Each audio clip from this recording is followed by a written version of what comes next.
nous verrons combien Dieu est grand. Alléluia. Est-ce que nous pouvons le proclamer avec les mots de nos bouches? Est-ce que nous pouvons le proclamer avec le mot de nos bouches? Pour dire, Seigneur, tu es réellement grand.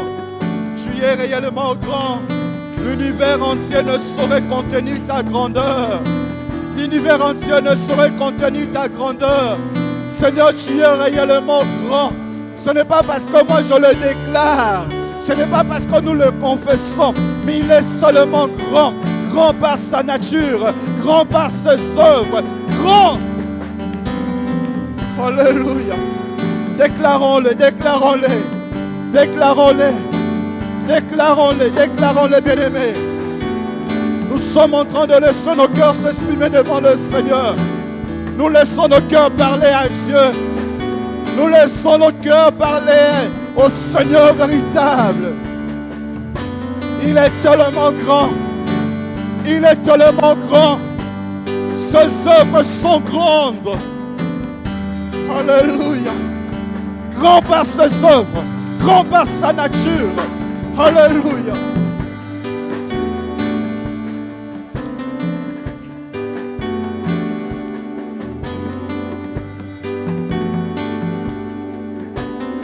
Bien-aimé, ne t'arrête pas, parle au Seigneur. Ne t'arrête pas, parler à Dieu. Parlez à Dieu. Parle au Seigneur. Nous sommes en train de l'adorer. Nous sommes en train de l'adorer. Nous sommes en train de l'exalter. Nous sommes en train de proclamer sa grandeur. Alléluia. Alléluia. Et si cela ne te dérange pas, est-ce que tu peux te tenir debout à moins que tu sois prosterné pour rendre grâce à Dieu? Nous sommes en train de célébrer ce Seigneur. Nous sommes en train de célébrer ce Dieu grand. Nous sommes en train de célébrer Jéhovah. Nous sommes en train de célébrer Adonai. Nous sommes en train de célébrer l'auteur de nos vies. Nous sommes en train de célébrer celui qui est assis dans le lieu élevé. Peuple de Dieu, célébrons le Seigneur. Célébrons ce Dieu. Adorons le Dieu véritable. Adorons celui qui est assis dans le lieu élevé. Adorons le Créateur. Adorons Adonai. Adorons Elohim. Adorons Sabaoth. Adorons El Shaddai. Adorons Jéhovah Jireh. Adonai Eroi. Alléluia. Célébrons ce Dieu. Célébrons ce Dieu. Alléluia. Alléluia. Alléluia. Est-ce que tu peux aussi lever tes mains en signe d'adoration? Alléluia. Elohim, El Adonai, Shama, Shama, Shama, Shama. Elohim, El Adonai, Shama, Shama, Shama, Shama. Elohim, El Adonai, Shama, oh Shama, oh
Shama, Shama,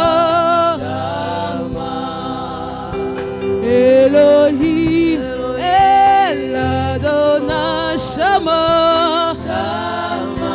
Shama, Elohim, El Adonai, Shama, Shama, oh Shama, Shama, oh Shama, oh Shama, Adonai, Shama, Shama, oh Shama, hallelujah, oh Shama,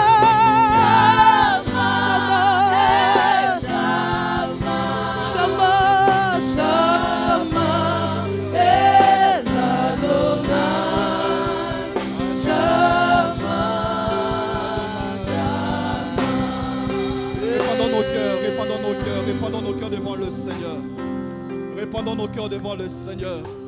Répandons nos cœurs devant Adonai. Répandons nos cœurs devant Elohim. Elohim, le Dieu créateur. Elohim, celui qui appelle à la vie. Elohim est celui qui fait sortir les choses à partir du néant. Tu appelles les choses qui n'existaient pas comme si elles existaient. Elohim, un seul mot sorti de ta bouche a amené à l'existence toute la création. Oh, et toute la création est soutenue par ton verbe. Elohim, Elohim, Elohim, Elohim. Oh, ce matin, ton peuple réuni en ce lieu, c'est pour te célébrer. Et lorsque nous disons que tu es Adonai, tu es véritablement le Seigneur. Adonai, le Seigneur de toute la création, le Seigneur de l'univers, le Seigneur de tout ce qui existe. Adonai, le Seigneur. Et au-devant de toi, tout genou fléchit, Adonai. Au-devant de toi, toute langue s'était et fait silence. Au-devant de toi, toute langue publie tes louanges. Adonai le Seigneur. Adonai le Seigneur. Celui qui a pris les hommes dans la boue. Celui qui a pris les hommes qui étaient perdus et qui les a lavés, les a purifiés, les a sanctifiés afin d'un peuple. Nous qui n'étions pas un peuple, Seigneur, nous sommes devenus un peuple. Nous qui étions étrangers, aujourd'hui nous sommes appelés les gens de la maison de Dieu. Nous qui n'étions pas des enfants, aujourd'hui nous sommes appelés des enfants. Nous qui n'étions pas des héritiers, aujourd'hui nous sommes appelés des héritiers du trône de la grâce. Adonai, tu as fait tomber toute condamnation et tu nous as renvoyés libres. Adonai, tu as fait tomber toute réclamation. Nous ne sommes plus enchaînés. Adonai, tu nous as rendu la liberté. Adonai le Seigneur, Adonai le Seigneur, nul n'est comme toi, nul n'est comme toi. C'est toi qui nous dis dans ta parole que tu es notre Shama. Car tu nous dis, je ne vous abandonnerai point, je ne vous délaisserai point. Tu es toujours avec nous. Que le temps change, que les circonstances changent. Tu es notre Shama. Que le temps change, que les circonstances changent dans nos familles, dans nos vies, dans ton église. Tu es Shama. Tu es là. Ce matin, nous nous estimons heureux. Ce matin, nous nous estimons heureux d'avoir un Dieu comme toi, un Dieu qui n'est pas comme Baal, Baal qui peut aller en voyage, Baal qu'on peut aider, Baal qu'on peut transporter. Toi, tu n'es pas transportable, Seigneur. C'est toi qui nous transportes, Seigneur notre Dieu. Oh, tu nous transportes dans tes ailes, afin que nous puissions vivre dans l'allégresse. Adonai le Seigneur, nous te bénissons. Et nous te rendons grâce. Nous sommes là pour te louer. Nous sommes là pour t'adorer. Nous sommes là pour te célébrer avec nos voix, avec ce que tu mets entre nos mains. Mais nous sommes là aussi pour t'écouter. Nous nous soumettons à toi et à l'assistance de ton Esprit Saint. Cher Saint-Esprit, donne vie à ces quelques paroles que ton peuple et moi nous voulons méditer. Que tout soit pour ta seule vraie gloire. Au nom de Jésus le Seigneur, nous avons ainsi prié. Amen. Gloire à notre Dieu. Nous bénissons le Seigneur pour la grâce que nous avons ce matin de pouvoir nous tenir dans sa maison et être son messager. Et nous croyons que c'est avec joie aussi que vous nous recevez. Amen. Et nous bénissons notre Père pour ce témoignage renouvelé de la confiance à l'égard de notre personne. J'aimerais nous inviter à prendre nos Bibles dans le livre de Josué.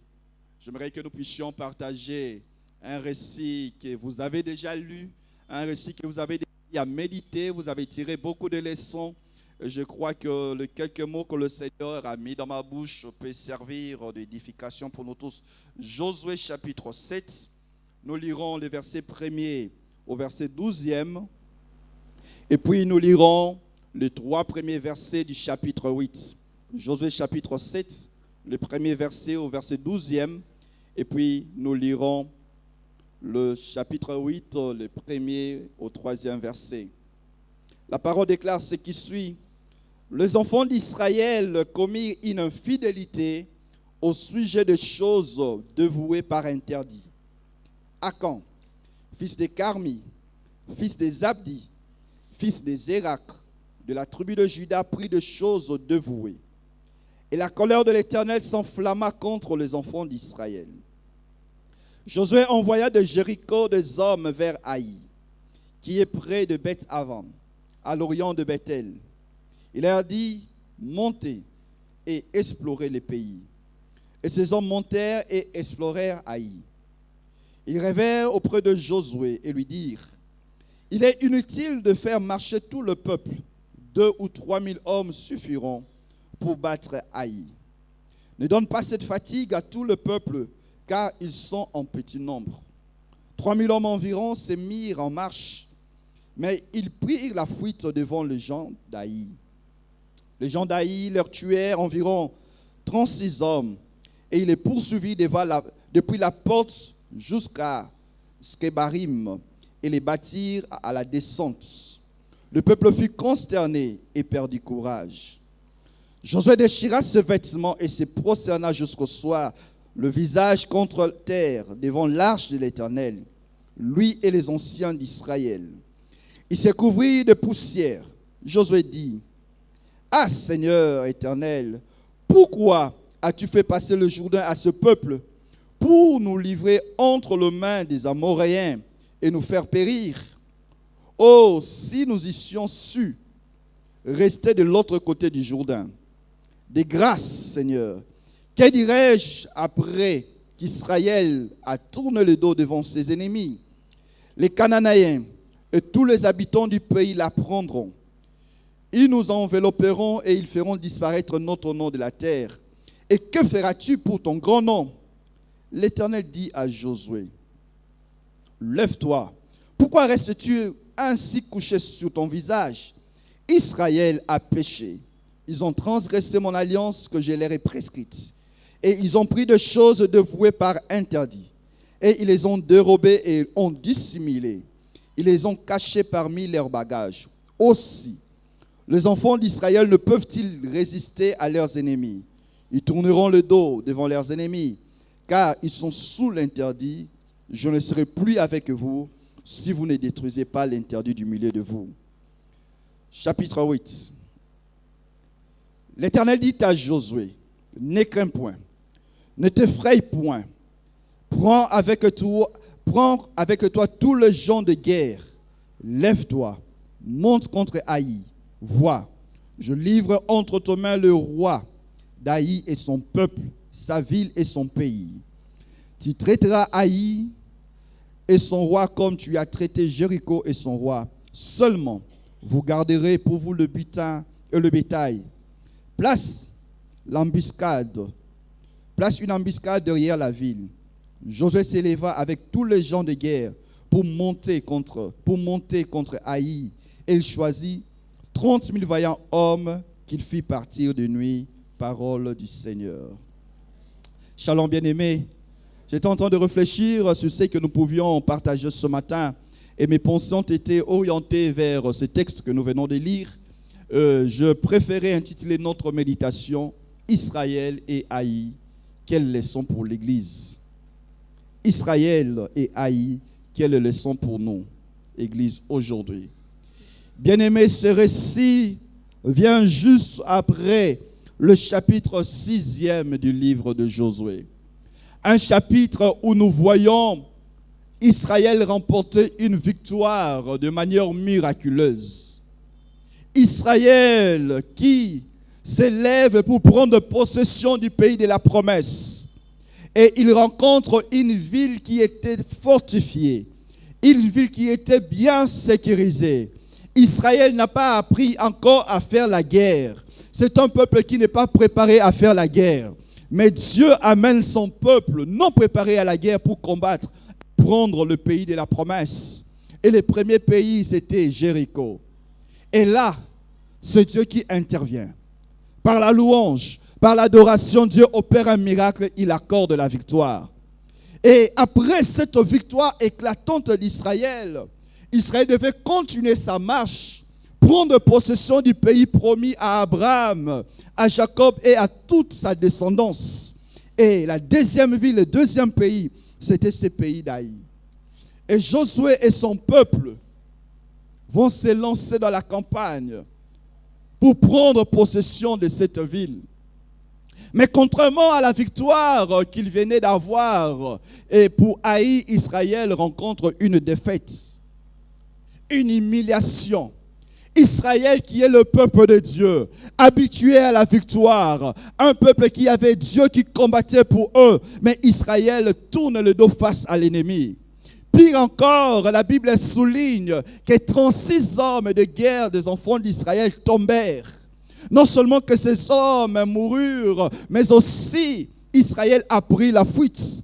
Alors qu'Israël est le peuple de la promesse. Dieu avait dit à Josué, nul ne tiendra devant toi. L'Éternel avait dit à Israël que moi-même je combattrai pour vous. Mais Israël se retrouve face à une grande défaite.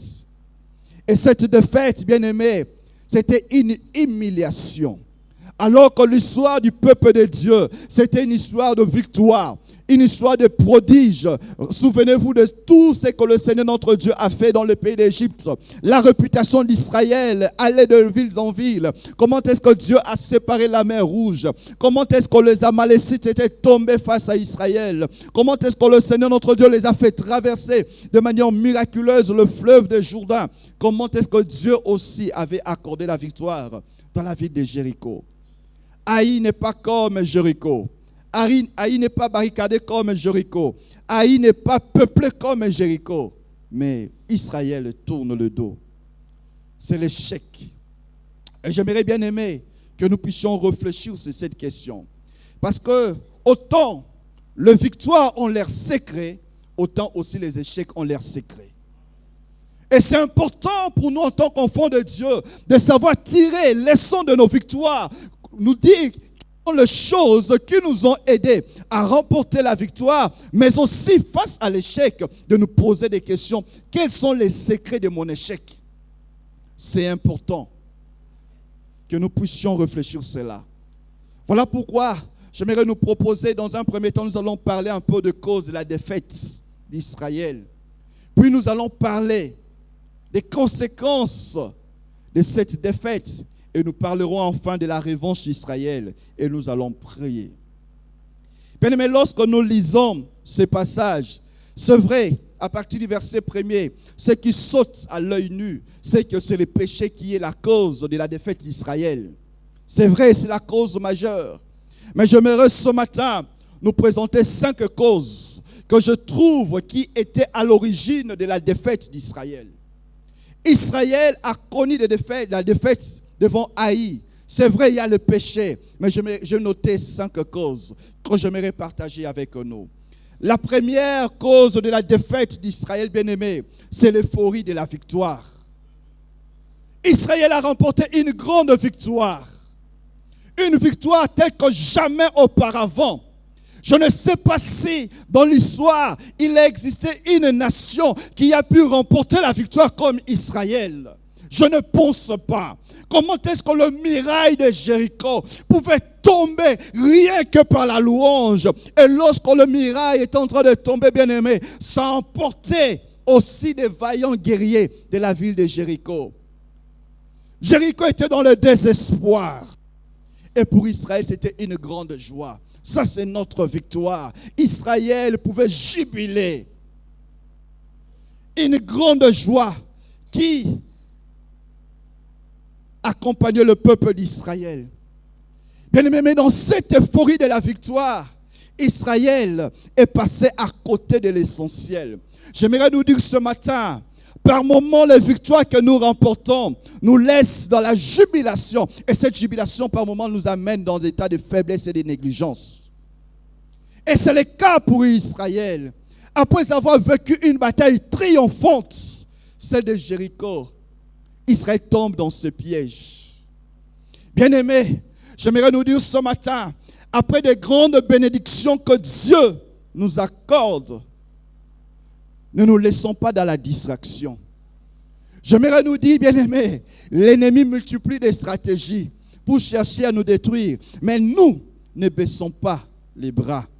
C'est vrai, nous serons là en train de nous réjouir. Nous serons là en train d'acclamer le Seigneur. Nous serons là en train de raconter ici et là. Voici ce que Dieu a fait pour nous. Voici les délivrances que le Seigneur nous a accordées. Voici l'élévation que Dieu m'a donnée. Voici comment est-ce que le Seigneur a amené notre département. Voici comment est-ce que le Seigneur a visité ma famille. Voici comment est-ce que le Seigneur a béni notre église. Mais pendant ce temps de choix, bien-aimé, de joie, ne te laisse pas aller seulement par la joie. J'aimerais dire à quelqu'un, pendant le moment de joie, prends garde. C'est important, bien-aimé. Israël se laisse emporter par la joie. Mais pendant ce moment de joie, il passe à côté de l'essentiel. L'euphorie de la victoire amène Israël à ne pas être sur ses gardes. Alors que la parole de Dieu, l'apôtre Paul nous dit, pour celui qui est debout, qu'il prenne garde. Quand tu es debout, bien-aimé, quand tu es dans la joie, prends garde. Quelqu'un a chanté, c'est pendant des moments de joie que même les enfants de Dieu sont tués. Est-ce qu'il a raison, il a tort? La vérité, c'est que par moments, à cause de la joie, à cause de bénédiction, à cause de victoire, nous passons à côté de l'essentiel. J'aimerais nous appeler ce matin à ne pas nous laisser emporter comme Israël. Mais prends garde, j'aimerais dire à quelqu'un ce matin, prends garde que la bénédiction que le Seigneur notre Dieu t'accorde ne t'éloigne pas. Prends garde que la victoire que le Seigneur notre Dieu te donne ne t'emporte pas. Nous sommes appelés à veiller. Nous ne sommes pas seulement à veiller pendant des moments de tristesse, mais nous sommes aussi appelés à veiller pendant des moments de joie. Deuxième cause que j'ai trouvée de la défaite d'Israël, c'est le manque de prière. Bien, mais quand je lis dans ces passages, je ne vois nulle part où Israël recourt à la prière. Mais vous allez vous rendre compte que Israël et son leader, avant d'aller combattre contre Jéricho, ils pouvaient vaquer à la prière. Mais ici, la Bible ne nous parle pas et ne nous donne pas les récits d'Israël qui pouvaient être là, soit pour prier, soit pour célébrer le Seigneur. Non, la Bible ne nous présente pas. Israël ne consulte pas l'Éternel. Israël s'est dit, nous avons remporté la victoire. Allons maintenant, deuxième victoire. Bien aimé, j'aimerais nous dire ceci. Israël était sous des promesses que Dieu a données. Mais les promesses de Dieu n'excluent pas de consulter à chaque fois l'Éternel, votre Dieu. Vous avez des promesses, c'est vrai. Dieu a dit des choses. Mais j'aimerais nous dire, bien aimé, les promesses ne sont pas des excuses pour ne pas vaquer à la prière. Bien aimé, nous sommes appelés à prier.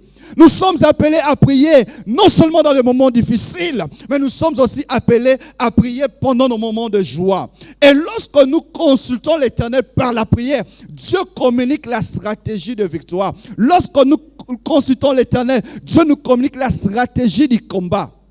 Ici, Israël va combattre.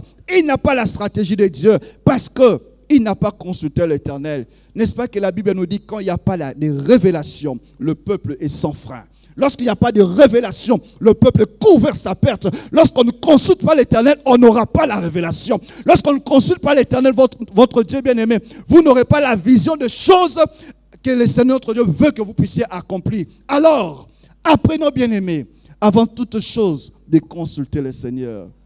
Et j'aime un homme dans la Bible, à la personne de David. Très souvent, lorsqu'il voulait mener des campagnes militaires, il consultait Dieu. La Bible dit que David consulta l'Éternel. J'aimerais dire que ce matin, bien-aimés, nous sommes appelés à consulter Dieu. Apprends à consulter Dieu même pour les détails, les petites choses qui semblent être anodines. Consulte l'Éternel, ton Dieu. C'est important pour nous, bien-aimés. Troisième chose que j'ai trouvée comme cause de la défaite d'Israël, c'est la sous-estimation de l'ennemi. Quand vous lisez ces passages, ceux qui étaient envoyés pour espionner Haïdi, ils sont qu'en petit nombre. Il ne faut pas fatiguer le peuple. 3000 hommes suffiront seulement. Vous savez que pour cette bataille ici, non, nous ne pouvons pas aller comme pour Jéricho. Jéricho, nous étions allés tout le monde. Ici, non, tout le monde, non. Juste un petit nombre. L'ennemi là n'est pas très grand. Mais j'aimerais nous dire, comme l'homme de Dieu aime le dire ici, il y a deux extrémités à éviter dans la vie. Sous-estimer l'ennemi et surestimer l'ennemi. Bien-aimé, j'aimerais nous dire que l'ennemi est fort. J'aimerais nous dire ça. Et la vérité, c'est que de nous-mêmes, face à l'ennemi, nous ne pouvons pas résister. Les défis que nous rencontrons dans la vie sont plus forts que nous. Les réalités de la vie sont plus fortes que nous. Nous-mêmes, nous ne pouvons pas. Notre force nous vient de celui qui est en nous. Et nous sommes appelés à regarder l'ennemi comme Dieu regarde l'ennemi. Nous sommes appelés à regarder nos défis comme Dieu regarde nos défis. J'aimerais que ce matin, que quelqu'un ne dise pas, non, bien aimé, dans la marche chrétienne, il n'y a pas de petites choses. Toute chose est une chose qui peut nous faire tomber. Toute chose est une chose qui peut nous amener à la défaite. Que ce soit apparemment une petite chose ou une grande chose, peu importe, moi, je ne vais pas sous-estimer cela. Je considère cela comme un défi. Et si c'est un défi, je dois être sérieux. J'aimerais dire à quelqu'un qu'il faut être très sérieux face au défi. Même si ça apparaît petit, sois sérieux. Concentre-toi comme il faut. Un frère me disait, j'ai constaté que beaucoup de prédicateurs ne prient très bien seulement pour le culte des dimanches. Quand c'est pour le culte de la semaine, on néglige. J'aimerais dire à quelqu'un, il n'y a pas que de la semaine, il n'y a pas que de dimanche, il y a que culte. Parce que Dieu reste le même. Les défis aussi sont tels qu'ils sont. Mais sois sérieux. Sois sérieux. Alors, ne te laisse pas emporter par la folie. Et ne sous-estime pas l'ennemi. Ne sous-estime pas le danger qui est devant toi, bien-aimé. Et ça, c'est souvent l'attitude que nous avons. Bien-aimé, que Dieu nous aide. Que le Seigneur m'aide, que le Seigneur nous aide à considérer les choses à leur juste valeur. Quatrième chose que j'ai notée comme source de la défaite d'Israël, l'utilisation de méthodes humaines. J'aimerais bien dire la routine. Quand nous lisons ce récit ici, la question que nous allons nous poser, pourquoi Josué envoie les espions pour explorer Haï? Josué envoie les espions parce que la vie du temps de Moïse envoyait des espions. Josué envoie des espions parce que dans les livres de Josué chapitre 6e, 5e, 6e, vous verrez que Dieu avait dit à Josué d'envoyer aussi les espions qui sont allés explorer le pays de Jéricho. Et Josué dit, je vais aussi envoyer des espions. La routine. Nous sommes habitués à faire la même chose. Nous sommes appelés à procéder de la même manière. Oh, les défis que j'ai déjà rencontrés, c'est là j'avais procédé comme si je vais aller de la même manière. Ce problème-là que j'ai, je me rappelle quand j'avais tel problème de maladie, j'avais jeûné 3 jours. Je me rappelle quand j'avais telle situation, je suis allé seulement voir l'homme de Dieu. L'homme de Dieu a dit une parole et le problème était résolu. Je me rappelle quand j'avais tel problème, j'avais seulement donné mon offrande et la situation était résolue. Je vais encore aujourd'hui donner l'offrande. J'aimerais encore aujourd'hui prendre 3 jours de jeûne et prière. J'aimerais encore aller voir l'homme de Dieu pour qu'il impose la main sur moi. Bien aimé, ça c'est la routine. Nous faisons toujours les choses de la même manière. J'aimerais nous dire, bien aimé, chaque combat a ses spécificités. Chaque défi a ses spécificités. On ne remporte pas la victoire de la même manière. On ne combat pas de la même manière. Ce n'est pas parce que vous êtes habitué à commencer par A et aller par Z que vous devez toujours continuer à faire de la même chose. J'aimerais dire à quelqu'un ce matin, les défis que tu rencontres, tu ne peux pas aborder cela de la même manière. Chaque défi a ses réalités. Chaque défi a son territoire. Chaque défi a je pourrais même dire, les puissances qui l'environnent. Nous sommes appelés, bien-aimés, face à chaque circonstance, à nous poser la question, quelle est la stratégie du combat? Josué, un leader, oublie ces choses. Les anciens d'Israël qui étaient avec Josué, ils oublient les choses. Bien-aimés, rentrons même dans l'histoire d'Israël. Israël n'a pas traversé la même rouge comme il a traversé les eaux du Jourdain. N'est-ce pas que c'était presque la même réalité? La mer rouge ou les Jourdains, ce sont les eaux. Mais pour la mer rouge, Dieu utilise une autre manière. Et pour le Jourdain, c'est aussi une autre manière. J'aimerais nous dire, frères et sœurs, chaque défi doit être abordé de sa manière. Josué oublie cela. Il utilise des moyens humains. Je connais mon oncle, je vais voir son oncle. Mon oncle, je connais telle personne. Je vais introduire la demande, je vais faire le suivi. Mais qui t'a dit si tu fais le suivi parce que tu avais fait le suivi autrefois que les choses réussiront? Josué oublie l'essentiel. Les anciens d'Israël oublient aussi l'essentiel. Et lorsque je lis cette histoire, j'étais attiré par un détail. Peut-être que tu n'as pas vu ça. La Bible dit au verset 2, Josué envoya de Jéricho des hommes vers Haï. Le point de départ d'Israël, c'est la ville d'Haï pour aller explorer. Alors que, c'est la ville de Jéricho, alors que Jéricho, c'est déjà une ville qui est sous la malédiction. La malédiction, d'abord, Dieu avait dit à Josué de tout dévouer par interdit. Et Josué lui-même proclame une malédiction sur cette ville. Alors que pour les autres fois, Josué et les autres commençaient par Gilgal. Quand vous lisez le chapitre 5 du livre de Josué. Mais Gilgal, c'est quoi, bien-aimé? Gilgal, c'est le lieu de la transformation. Ce n'est pas le lieu de la malédiction. Quand vous regardez bien dans l'histoire d'Israël, Gilgal, c'est le lieu de la circoncision d'Israël. Parce que depuis qu'ils étaient sortis du pays d'Égypte, ils n'avaient pas eu à connaître la circoncision. Gilgal, c'est le lieu de la célébration de la Pâque.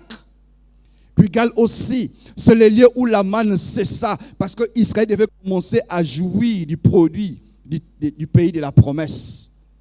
J'aimerais dire, Gilgal, c'est le lieu de la sanctification et de la transformation. Tu envoies des espions à partir d'une ville que toi-même tu as maudite et à partir d'une ville qui est aussi, Dieu avait dit de dévouer par interdit. Pourquoi ne pas rentrer à Gilgal, le lieu où tu rencontres Dieu? Bien, mais j'aimerais dire à quelqu'un, n'oublie pas Gilgal dans ta vie. Gilgal, c'est le lieu où de la circoncision de ton cœur. Gilgal, c'est le lieu où tu fais tomber ta chair pour laisser la place à l'homme nouveau créé selon l'image de Dieu. C'est-à-dire, tu n'es pas appelé à puiser tes ressources dans l'homme naturel qui est condamné par le péché, mais tu es appelé à puiser tes ressources dans l'homme spirituel transformé par Christ. Rentre à Gilgal, ne va pas combattre sans rentrer. Gilgal, c'est notre croix, le lieu de notre transformation. Conséquence, la défaite. Cinquième cause de la défaite, c'est la cause majeure, la désobéissance d'Akan. Bien-aimé, quand je lis ces récits, je me dis certainement Akan devait être un vaillant guerrier. Je me dis certainement Akan devait être un courageux et un valeureux guerrier. Peut-être il était parmi les personnes qui étaient dans la première ligne de front. Non seulement qu'il a pu combattre, mais il est même arrivé à pénétrer les maisons des enfants de Jéricho pour prendre ces biens de valeur qu'il a volés et emportés dans sa maison. Akan ne voit que ses propres intérêts. Akan ne voit pas les intérêts des autres. Akan, c'est le type des hommes qui sont caractérisés par l'égoïsme et l'individualisme. Des hommes qui ne voient que leurs propres intérêts. Alors que Dieu dit, dévouez tout par interdit. Il dit non, moi je ne vais pas tout dévouer. Moi je dois quand même prendre pour moi-même et pour ma maison. Parce qu'Akan ne prenait pas seulement pour lui-même, mais il prenait aussi pour sa maison. Individualisme, égoïsme. Akan. Aujourd'hui encore, dans nos vies, dans l'église, on trouve aussi des hommes qui ne voient que leurs propres intérêts. Mais laisse-moi te dire, frères et sœurs, nous ne sommes pas sauvés pour nos propres intérêts, mais nous sommes sauvés pour les intérêts de tout le monde. Akan ne voit que lui-même. Et vous verrez que quand vous lisez la parole de Dieu, la désobéissance d'Akan passe par 4 processus, ou bien un processus à 4 étapes. Quand vous pouvez lire dans les livres de Josué, toujours chapitre 6e, à partir du verset 20e. La Bible dit, Akan répondit à Josué et dit, « Il est vrai que j'ai péché contre l'Éternel, le Dieu d'Israël. Et voici ce que je fais. Je vis dans le butin un beau manteau de chinéar, 200 cycles d'argent et un lingot d'or du poids de 50 cycles. Et je les ai convoités. Je les ai pris et ils sont cachés dans la terre au milieu de ma tente. Et l'argent est au-dessus. 4 étapes dans ce processus. Voir, convoiter, prendre et cacher. Ça, c'est Akan. Et Akan nous rappelle un peu l'histoire d'Adam et Ève. Ils ont aussi vu que le fruit était bon à manger. Ils ont pris et ils ont mangé. Ce que tu vois, bien-aimé, a la capacité d'influencer dans le sens positif ou dans le sens négatif tes choix. Ce que tu vois peut te pousser soit à prendre ou à laisser. Et non seulement la Bible dit qu'il a vu, mais on peut voir sans convoiter. Mais Akan a convoité. Bien-aimé, la convoitise est la racine de tout le péché. Bien-aimé, apprends à ne pas convoiter. Parce que lorsqu'on apprend à ne pas convoiter, bien-aimé, on obéit au commandement que Dieu avait dit. Tu ne convoiteras pas. Parce que si Akan n'avait pas convoité, il n'allait pas prendre les choses qui ne lui appartenaient pas. À cause de sa convoitise, il a pris. Et non seulement qu'il a pris, il est allé cacher. Au lieu peut-être de dire, il a caché. C'est un peu comme celui qui casse ses transgressions. La Bible dit que lorsqu'on casse ses transgressions, c'est fini. Il n'y aura pas prospérité, il n'y aura que destruction. J'aimerais nous dire ce matin, n'apprends pas à cacher tes transgressions, mais il faut les avouer. La conséquence, c'est que toute la nation d'Israël était dans la défaite à cause du péché d'Akan. Bien-aimé, j'aimerais ce matin attirer surtout notre responsabilité à chacun. Est-ce que tu peux apprendre à ne pas convoiter? Est-ce que tu peux apprendre à ne pas regarder aux choses qui ne t'appartiennent pas, les regarder comme Dieu veut que tu regardes? Mais malheureusement, ce n'est pas notre cas. Et ces causes ne sont pas allées sans conséquences. Et j'ai pu noter aussi 5 conséquences qui est arrivé à Israël. 5 conséquences. La première conséquence, c'est la colère de Dieu. La Bible nous dit que la colère de Dieu s'enflamma contre Israël. Le péché d'un seul homme a engendré, a enflammé la colère de Dieu sur le peuple. Peut-être que quelqu'un pouvait dire, ce n'est pas moi qui ai péché, c'est Akan. Ça ne nous concerne pas. Seulement lui et sa famille. Biso na kati kuna to salinini. Ezana ngoli sumu na yemoko atamboli mabe. Bo biso département salinini, biso église et salinini. Bien mais j'aimerais attirer notre attention sur une réalité. C'est que lorsque Dieu nous regarde, c'est vrai Dieu nous regarde individuellement, mais Dieu nous considère aussi comme un corps. Tu es membre de cette église, c'est vrai. Moi, je suis chrétien. Mais au-delà d'être simple chrétien, Dieu te considère comme membre d'un corps. Tu es membre du corps. Nous sommes ce corps en tant qu'église. Et Christ est la tête. C'est-à-dire, ta conduite, lorsqu'elle n'est pas bonne, elle nous affectera, nous tous. Nous sommes appelés à veiller à cela. Voilà pourquoi par moment, on ne peut pas avoir un très bon culte, non pas parce que le Saint-Esprit n'est pas là, mais à cause d'un seul homme. Ton immoralité peut avoir des conséquences sur toute l'Église. Frères et sœurs, l'Église, nous sommes un corps. Nous ne saurons pas résister. La colère de Dieu peut s'enflammer contre nous, contre une Église, contre une famille, contre un département, à cause d'un homme. Non pas que des sociétés peuvent tomber en faillite à cause des actions mauvaises d'une seule personne. Bien-aimé, j'aimerais te dire ce matin, tes actions ne sont pas sans conséquences. Lorsque tu agis de la bonne manière, nous aussi, nous allons monter. Mais lorsque ta conduite n'est pas bonne, il y aura de la lourdeur. Alors n'amène pas la lourdeur au milieu de nous. Deuxième conséquence, c'est la défaite face à l'ennemi. Israël, le peuple de la promesse. Dieu a même dit à Josué, nul ne tiendra devant toi. Tous les qui foulera la plante de ton pied, je te donnerai en possession.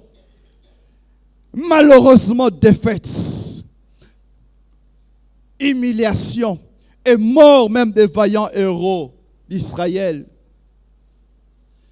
Bien-aimés, j'aimerais nous dire, lorsque notre conduite n'est pas réglée, nous n'allons pas résister face à l'ennemi. Et c'est Dieu lui-même qui a dit cela.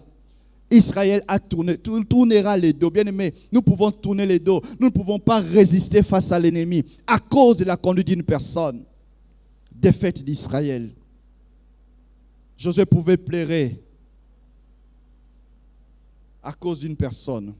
Bien-aimés, alors, j'aimerais que nous puissions veiller à cela. Troisième conséquence que je trouve aussi dans ces passages, quand vous lisez les versets 7, le chapitre 7, verset 5, dans la partie B, la Bible dit, le peuple fut consterné et perdit courage. À cause de l'interdit, le peuple est découragé. Vous savez, par moments aussi, dans l'ensemble, nous devenons aussi découragés. On se pose la question, qu'est-ce qu'il faut encore que nous puissions faire? Quelle prédication nous devons encore donner? Quel genre de modération nous devons encore mettre? Les choses n'évoluent plus. Finalement, plusieurs commencent aussi à se décourager. Il dit, mais Dieu, est-ce que Dieu réellement nous bénit encore? Est-ce que ça nous sert encore de prier? Est-ce que ça nous sert encore d'aller combattre? On est pris par les découragements. Mais ce découragement était le fait d'une personne. Bien-aimés, nous sommes appelés à veiller. Nous sommes appelés à nous encourager mutuellement. Nous sommes appelés à poser des actes qui vont nous encourager, non pas des actes qui vont nous décourager. Et le Seigneur Jésus-Christ pouvait dire, je paraphrase, quelle musique il faut encore que je puisse jouer? Musique yamawa bobinité, musique yesengo bobinité. Finalement, quelle musique finalement? Même par moments, on est découragé dans l'ensemble. Mais il n'y a pas seulement le peuple qui peut être découragé, même des leaders qui sont déstabilisés. Ça, c'est la quatrième conséquence. Le leader est déstabilisé. On se dit, mais qu'est-ce qui ne va pas? Qu'est-ce que je fais? Et on voit Josué et les anciens d'Israël qui restaient là, consternés. Qu'est-ce que les nations diront? Dans le pleur, mais souvent nous ne connaissons pas les souffrances des leaders. Nous ne connaissons pas peut-être les pleurs des leaders que ce soit dans les familles, que ce soit dans l'église, que ce soit dans les sociétés. Par moments, ils pleurent à cause des actions d'une personne. Ils sont par moments déstabilisés, découragés. Ils ne savent même plus se lever. Bien-aimé, ne sois pas celui qui va décourager les leaders. Dis ça à ton voisin. Ne sois pas celui qui va décourager ton leader. Ce leader peut être à la maison, ça peut être dans l'église, dans ton département. Dis-lui, ne décourage pas ton leader, ne les déstabilise pas. Soyez en arrêt à département. Amen. Et cinquième conséquence, c'est la mort d'Akan et de sa famille. Dans l'ensemble, nous sommes touchés, mais individuellement aussi, on est touchés. Bien, mais j'aimerais te dire une vérité. C'est que les actions mauvaises n'ont pas seulement de l'incidence sur toi-même, mais aussi sur ta famille. Et si j'aimerais attirer l'attention de ceux-là que Dieu a établis comme leader. Leader peut-être d'une famille. C'est toi le leader de la famille. C'est toi le leader peut-être dans un groupe donné. Ta conduite n'ira pas sans conséquences. Voilà pourquoi la Bible parle des malédictions génération, des malédictions qui vont jusqu'à la 3e, 4e génération à cause d'un seul homme. Mais je bénis Dieu parce que la bénédiction c'est jusqu'à la 1000e génération. Ça c'est la grâce et la miséricorde de Dieu. Malédiction sur la 3e et 4e génération pour ceux qui refusent de craindre Dieu. Mais la bénédiction jusqu'à la 1000e génération. Voilà pourquoi David pouvait dire j'étais jeune. J'ai vieilli, je n'ai jamais vu un juste abandonné, ni sa postérité mendier son pain. Lorsque le leader pose des actes qui sont conformes à la pensée de Dieu, sa postérité aussi est bénie. Mais lorsque le leader se méconduit, lorsque le leader vit dans l'immoralité, tu introduis l'interdit dans ta maison, tu introduis l'interdit dans le groupe que tu diriges. Tu ne seras pas seulement détruit toi seul, mais tu détruiras aussi ta famille. Mais je me pose la question. Quand Akan est en train de faire le creux pour cacher, d'abord quand Akan ramenait cela à la maison, et quand il est en train de faire le creux, quand il est en train de cacher et de mettre ça, l'argent aussi au-dessus, sa femme était où et ses enfants étaient où? Personne n'a vu cela. Peut-être, la Bible ne le dit pas, peut-être il y avait une complicité. Peut-être, je ne sais pas. Ce n'est pas écrit, mais je me dis. Parce que très souvent, prenons l'exemple d'une maison. Quand papa ramène quelque chose à la maison, et surtout que c'était quelque chose peut-être de pesant, est-ce que les enfants n'ont rien vu? Est-ce que la maman n'a rien vu?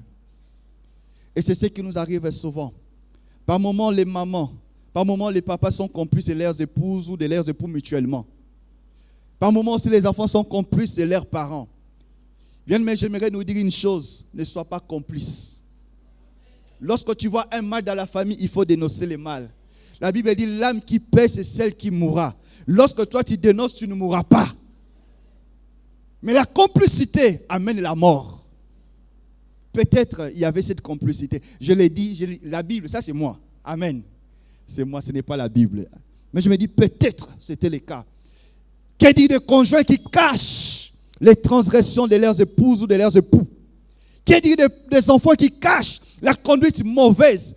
Bien-aimé, dénonce ces conduites. Amène l'autre à la repentance. Et si seul tu n'arrives pas, vois l'église afin qu'on aide et que le mal soit extirpé de la maison. Sinon, ça sera la mort. Mais Dieu ne veut pas la destruction de famille. Dieu veut que toutes les familles soient sauvées. N'amène pas la mort dans ta maison.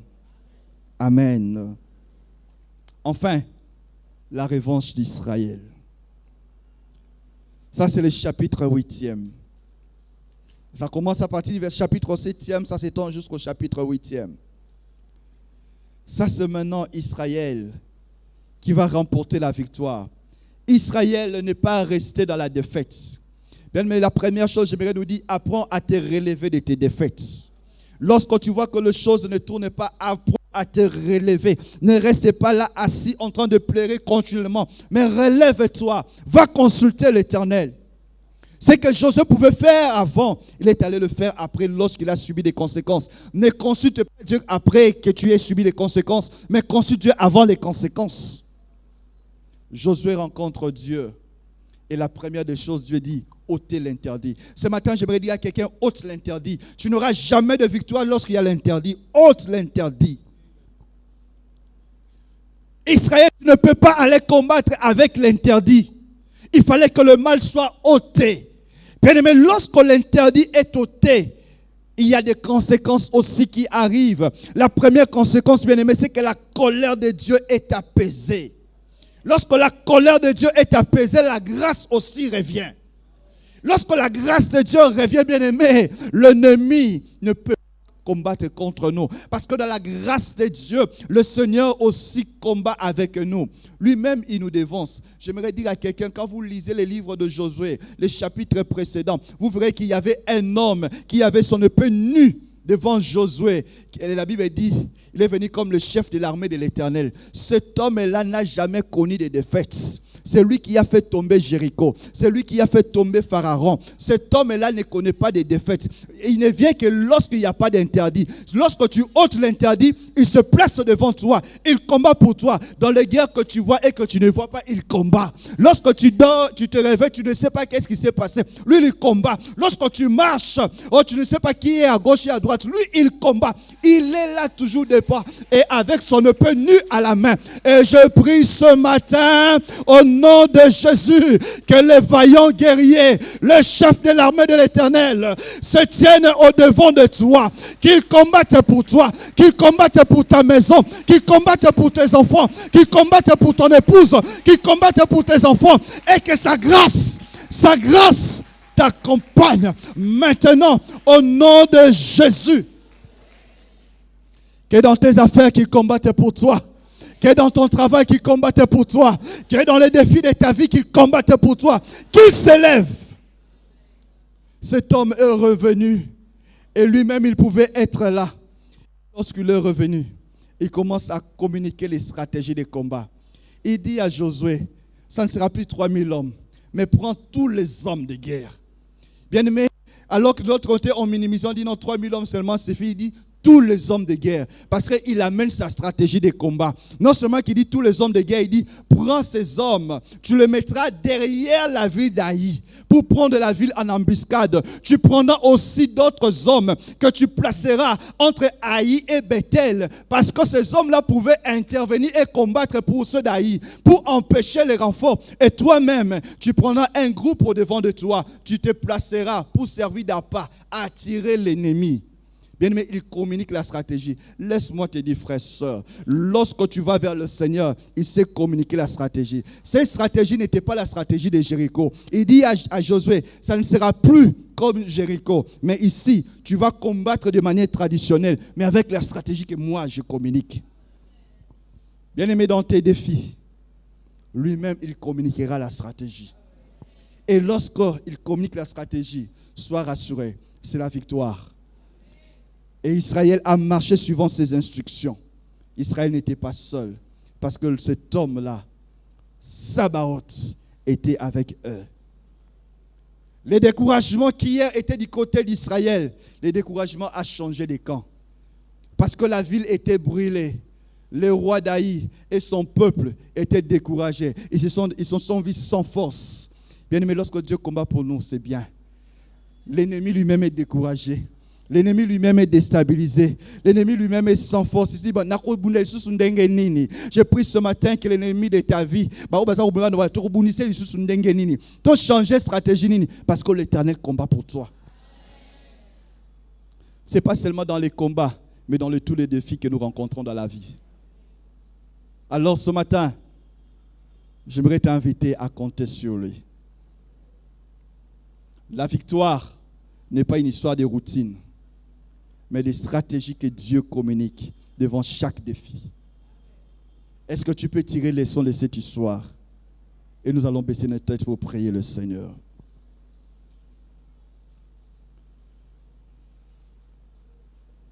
Peut-être ce matin, au milieu de nous, il y a des hommes et des femmes qui se retrouvent sous l'interdit. Peut-être ce matin, il y a la mort dans votre famille parce que votre famille est sous l'interdit.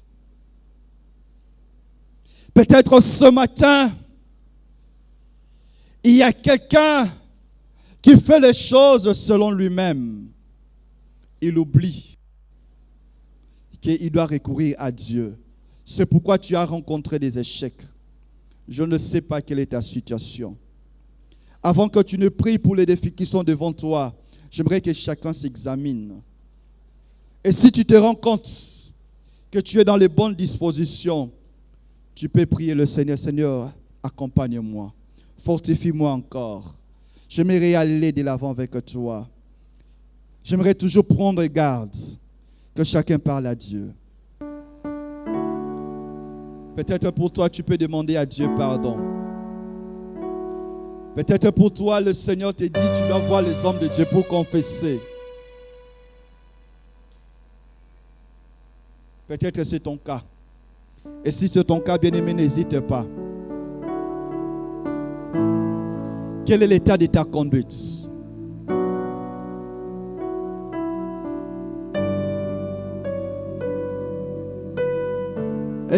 Un moment d'examen, un moment de décision. Nous sommes en train de parler à Dieu. On va prier pour ce défi-là que tu as. On va prier pour ces réalités auxquelles tu es confronté. On va prier pour ta famille. Mais examine-toi.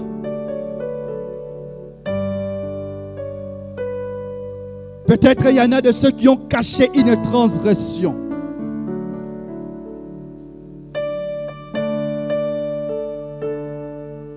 Tu as un péché que tu dois confesser. Peut-être c'est ton cas, je ne sais.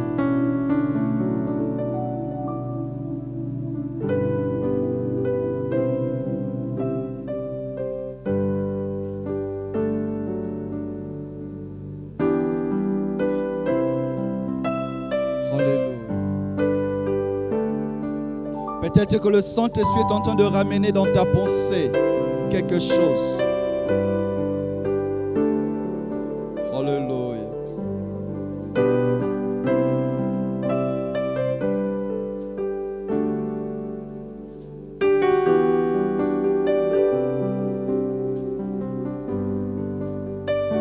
Est-ce que nous pouvons nous tenir debout?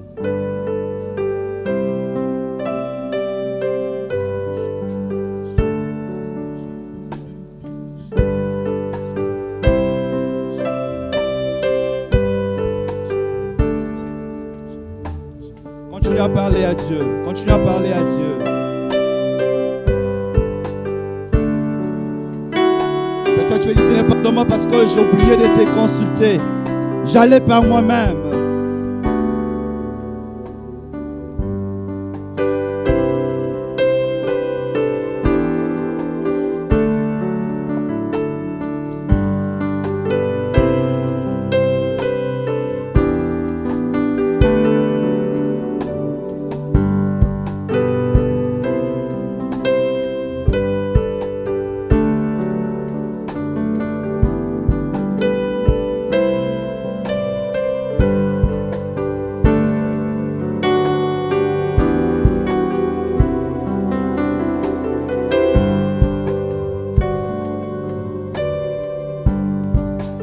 Yesu ngana bengi yo mokonzi polo ya bomoi nanga.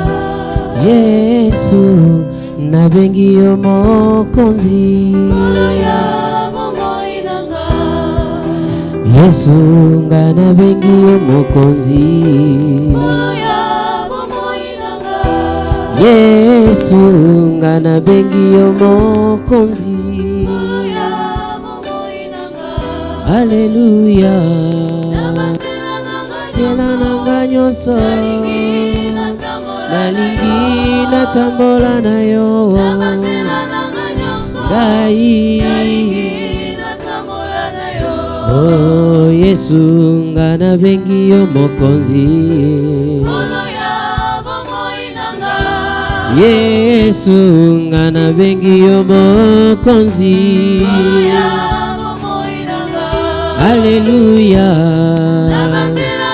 Zela nanga nyonso nalingi natambola na yo. Ngai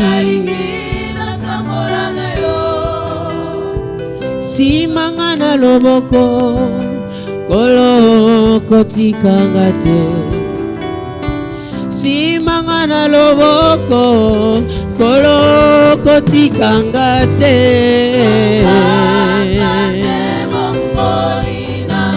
asengi na yo kambanga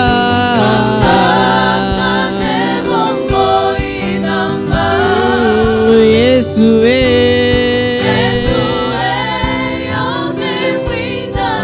abole munanga yonde makasi nanga na bitumba molimo yonde elonga nanga nasengi na yo kambanga oh kolo kambanga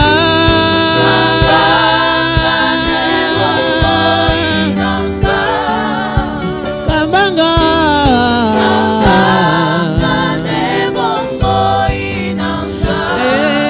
Yesu abole mbuya nzoto yonde makasi nanga na bitumba molimo za elonga nanga nasengi na yo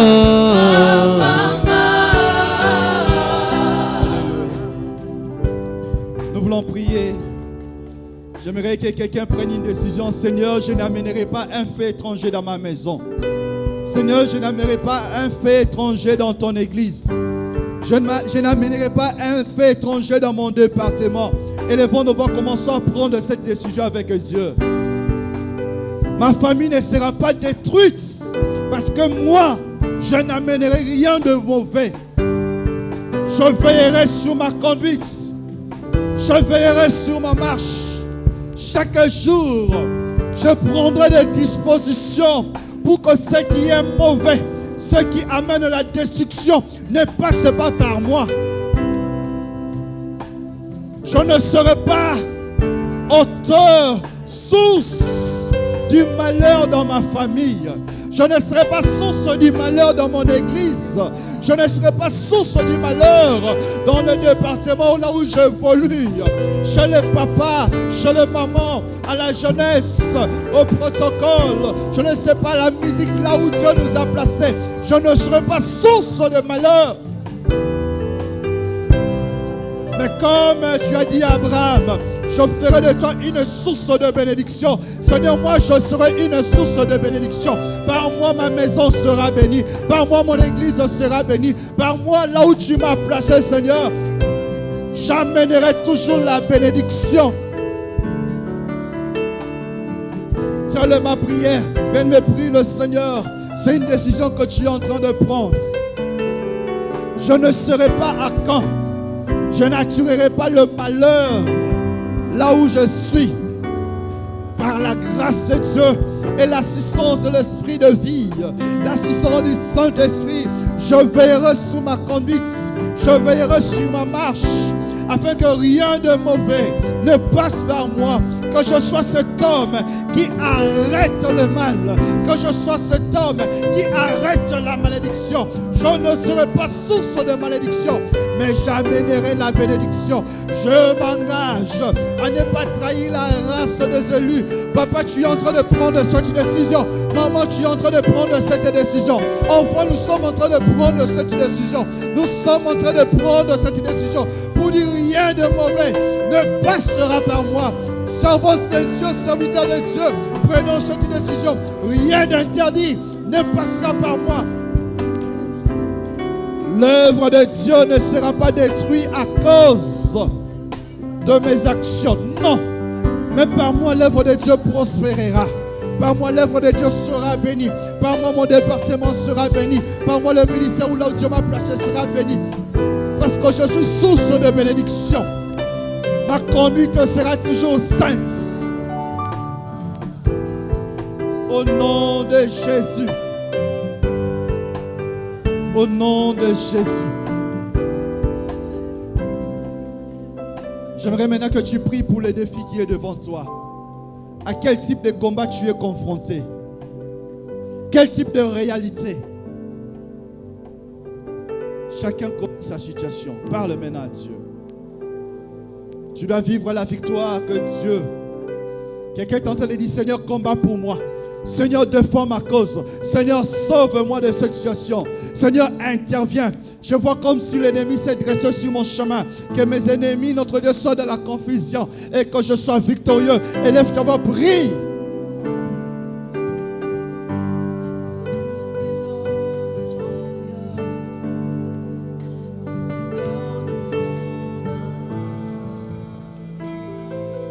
Que le Seigneur te fasse triompher.